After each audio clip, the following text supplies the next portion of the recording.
कर्पूरगौरं करुणावतारं संसारसारं भुजगेन्द्रहारं सदा वसन्तं हृदयारविन्दे भवं भवानी सहितं नमामि। बोलिए शंकर भगवान की जय। बोलिए शिव महापुराण की जय। बोलिए हिंदू सनातन धर्म की जय। देखिए साथियों, ये शिव महापुराण का 35वां अध्याय चल रहा है, जिसके अंतर्गत सज्जन द्विज अवतार का वर्णन किया गया है। तो देखिए किस प्रकार से किया गया है। तो नंदीश्वर जी बोले, हे मुनिवर, अब हम आपको भगवान शंकर के साधु वेशधारी द्विज अवतार की कथा सुनाते हैं।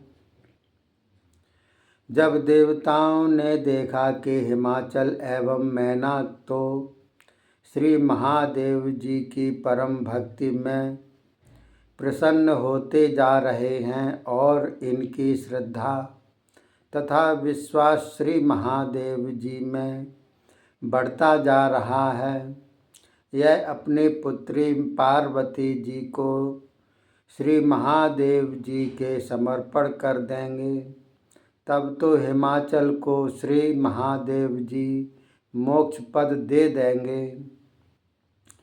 इससे तो रत्न गर्भा सबसुंदरा यह पृथ्वी के नाम नहीं रहेंगे, क्योंकि रत्न आदि पदार्थों के उत्पन्न करता हिमाचल ही है। इनकी मुक्ति हो जाने से फिर रत्नों की उत्पत्ति किस प्रकार होगी, इसी चिंता में व्याकुल होते हुए देवता नीति विशारद श्री बृहस्पति जी के पास पहुँचे और उन्हें अपनी विपत्ति सुनाई और कहा कि हिमाचल को मुक्ति न मिलने का एक उपाय है। वह यह है कि शिव की अप्रशंसा सुनकर हिमाचल की श्रद्धा एवं भक्ति शंकर भगवान से निवृत्त हो जाए।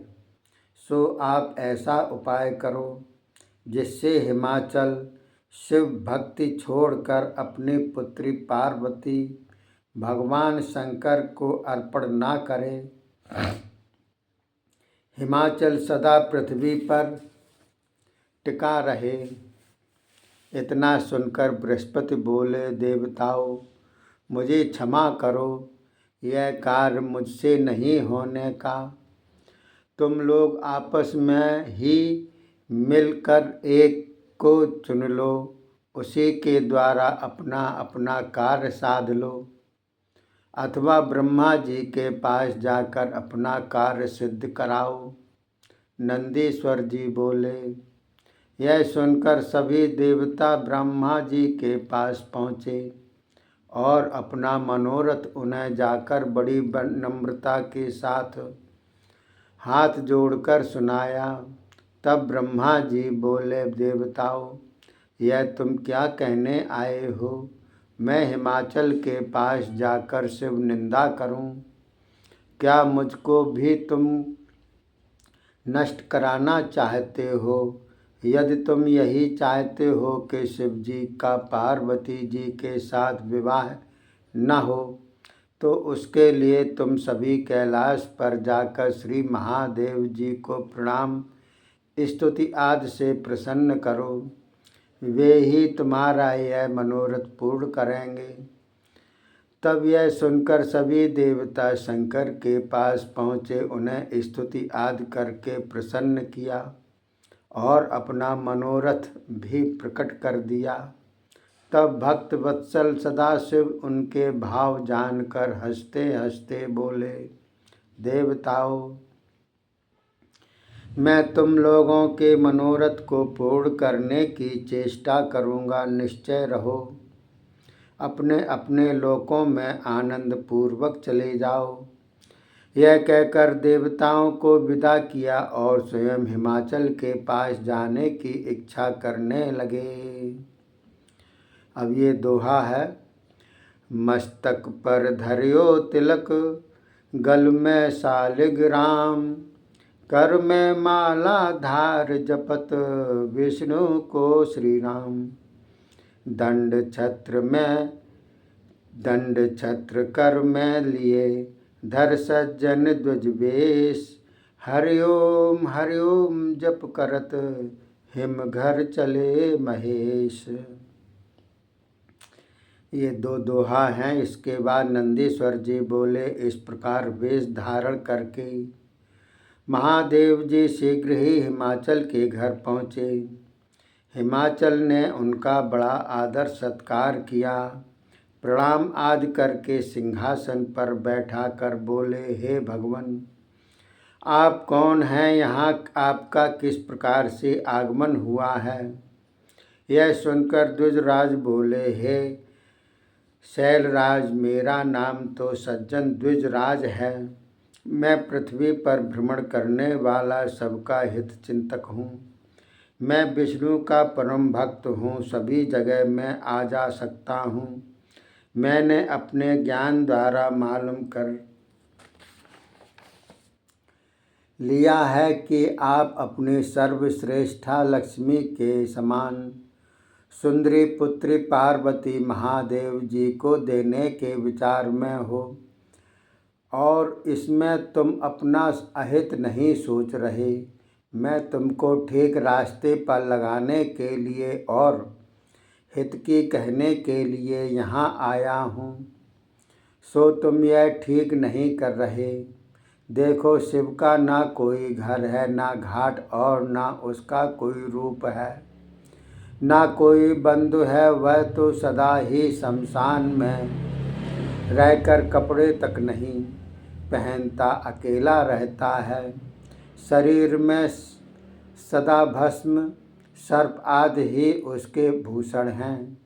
केवल मैं ही ऐसा नहीं कहता। आप अपनी पत्नी मैना से भी पूछ सकते हो, मैं सच कह रहा हूँ या झूठ। पृथ्वी पर केवल तुम्हारी पुत्री शिव भक्ता बनी हुई है। उसे तो मेरी बातें अच्छी नहीं लगेंगी। रोगी को कड़वी औषधि अच्छी नहीं दिखाई देती। मेरी सम्मति तो यही है कि तुम अपने मन में शिव को भूल जाओ। इस प्रकार भगवान शंकर की निंदा करके वह सज्जन द्विजराज तो वहाँ से सिधारे गए। मैना तथा हिमाचल अत्यंत व्याकुल हो गए। वे विचार ही ना सके कि अब क्या करना चाहिए। किंतु भगवान शंकर ने तो अद्भुत लीलाएं करके श्री पार्वती जी के साथ विवाह कर ही लिया। नंदीश्वर जी बोले, हे सनत कुमार जी, यह शंकर जी के सज्जन द्विजराज के अवतार की कथा मैंने सुना दी है। यह कथा सभी प्रकार के पापों का नाश करने वाली, मुक्ति, भुक्ति, स्वर्ग, यश, आयु की देने वाली है। इसके पढ़ने सुनने से सब प्रकार के मनोरथ सिद्ध होते हैं। अंत में शिवलोक की प्राप्ति होती है। बोलिए शंकर भगवान की जय। देखिए साथियों, इसके बाद ये 36वां अध्याय है, जिसमें शिव का अश्वत्थामा नामक अवतार बतलाया गया है। तो नंदीश्वर जी बोले, हे सनत कुमार जी, अब हम आपको भगवान शंकर का अश्वत्थामा नामक अवतार का वर्णन सुनाता हूँ। बड़े बुद्धिमान भरद्वाज ऋषि हुए। उनके घर श्री बृहस्पति जी के अंश से द्रोणाचार्य नाम से अयोनिज पुत्र हुए। अस्त्र शस्त्र विद्या में परम निपुण एवं बाण विद्या में तथा अन्य सभी विद्याओं में प्रवीण थे। इनका प्रभाव अतुल था। धनुर्वेद में इनका नाम सारे संसार में प्रसिद्ध है। इन्होंने अपने बल पराक्रम द्वारा कौरव कुल के राजगुरु का पद प्राप्त किया था और 6 महारथियों में महाश्रेष्ठ समझे जाते थे। इन्होंने दुर्योधन की सहायता के लिए व बलवान पुत्र पाने के लिए श्री महादेव जी का कठोर तप किया था। सदाशिव प्रसन्न हुए और वर मांगने के लिए कहा। तब द्रोण आनंदित होकर प्रणाम स्तुति आदि करके बोले, हे नाथ, मुझे ऐसा वर प्रदान करें जो आपके अंश से हो और जिसे कोई जीत ना सके। यह सुनकर श्री महादेव जी ने तथास्तु कह दिया। फिर अंतर्ध्यान हो गए।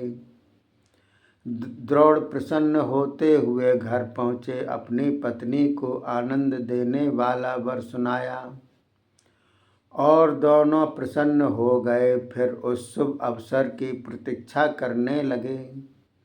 इस प्रकार कुछ समय बीतने पर स्वयं सदाशिव अंश रूप से द्रोण के घर प्रकट हुए। उनका स्वरूप बड़ा सुंदर था।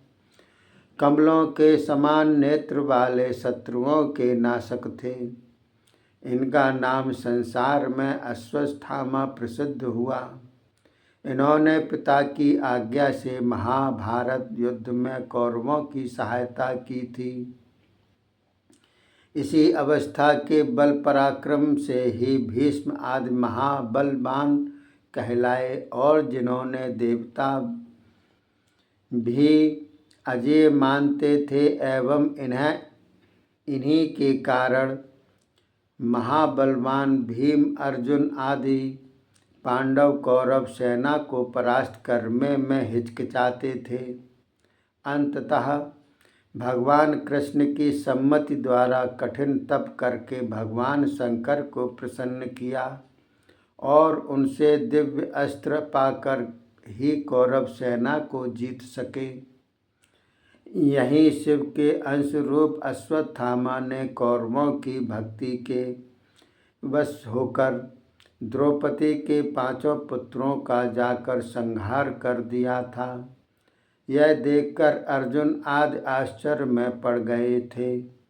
अर्जुन को पुत्रों की मृत्यु का बड़ा शोक एवं दुख था।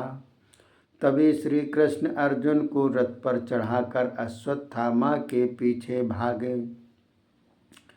अश्वत्थामा भी भाग निकले, किंतु भागते हुए भी अर्जुन पर इन्होंने ब्रह्मास्त्र छोड़ ही दिया।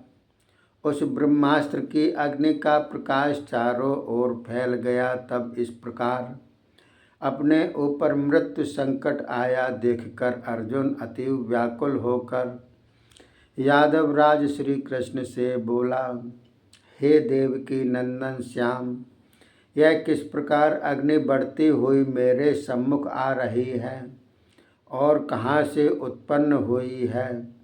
अब तो इसका प्रकाश सहा नहीं जाता।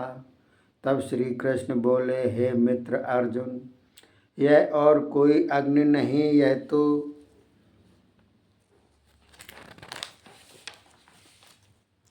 अश्वत्थामा का तुम पर चलाया ब्रह्मास्त्र है।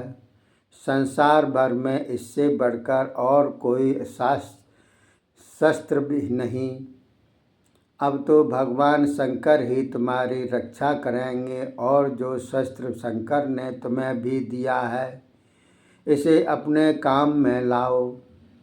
उसी के द्वारा उस ब्रह्मास्त्र का तेज बहुत बुझ जाएगा। तब इस प्रकार भगवान श्री कृष्ण के उपदेश को सुनकर तब झटपट ही अर्जुन ने भगवान शंकर जी का ध्यान किया।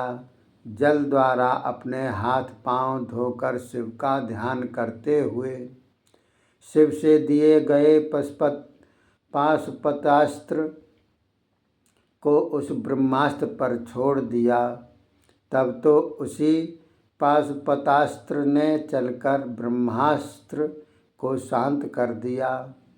तब तो अश्वत्थामा भी जान गए कि यह पाशुपतास्त्र द्वारा शांत हुआ है और यह पाशुपतास्त्र भगवान शंकर के वरदान से ही अर्जुन को प्राप्त हुआ है।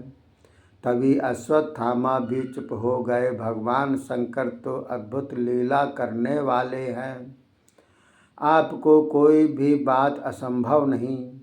इसके बाद अश्वत्थामा ने अर्जुन के वंश को नष्ट करने के हेतु ही अर्जुन की पुत्र वधू उत्तरा के गर्भ पर ब्रह्मास्त्र छोड़ा। तब तो उत्तरा घबरा कर श्री कृष्ण के पास पहुंची और बोली, हे नाथ, पांडवों के परम रक्षक दयालु भगवान रक्षा करो। यह तेज मेरे गर्भ के बालक को जलाने के हेतु इधर ही भागा आ रहा है। इस गर्भ के जल जाने पर पृथ्वी पर पांडवों का अंश नष्ट हो जाएगा। तब इस प्रकार की उत्तरा की करुण पुकार सुनकर भगवान श्री कृष्ण ने शंकर जी का ध्यान किया। तब सब कुछ जान गए कि यह पांडवों को बिना ही पृथ्वी को करने के विचार से अश्वत्थामा का काम है। तभी ब्रह्मास्त्र चलाया गया है। तब शंकर जी की प्रेरणा पाकर अपना सुदर्शन चक्र श्री कृष्ण ने संभाल लिया और उसी के द्वारा उत्तरा के गर्भ की रक्षा की। तब शिव भक्त श्री कृष्ण ने उस गर्भ को अपना ही रूप दे दिया। तब अश्वत्थामा को प्रसन्न करने के हेतु शिव भक्त श्री कृष्ण ने पांडवों को समझाया कि तुम अश्वत्थामा को प्रसन्न करो। तब श्री कृष्ण की आज्ञा पाकर सभी पांडव अश्वत्थामा के चरणों में आकर प्रणाम करने लगे। फिर तो अश्वत्थामा जी ने प्रसन्न होकर उनको वर दे दिया, हे श्री सनत कुमार जी, यह भगवान शंकर के अश्वत्थामा नामक अवतार की कथा मैंने आपको सुना दी। इस इतिहास को जो भी पुरुष भक्ति पूर्वक सुनेगा पढ़ेगा उसके सभी मनोरथ सिद्ध होंगे। कोई भी शत्रु बाधा नहीं पहुंचा सकेगा। इस लोक के अनंत भोगों को भोग कर अंत में शिवपद को प्राप्त होगा। बोलिए शंकर भगवान की जय। बोलिए शिव महापुराण की जय। बोलिए हिंदू सनातन धर्म की जय। अगला 37वां अध्याय है जिसमें पांडवों को व्यास जी का उपदेश बतलाया गया है। अगला एपिसोड का इंतज़ार कीजिए और इस एपिसोड को सुनकर आनंदित होइए। तब तक के लिए धन्यवाद। जय हिंद, जय भारत।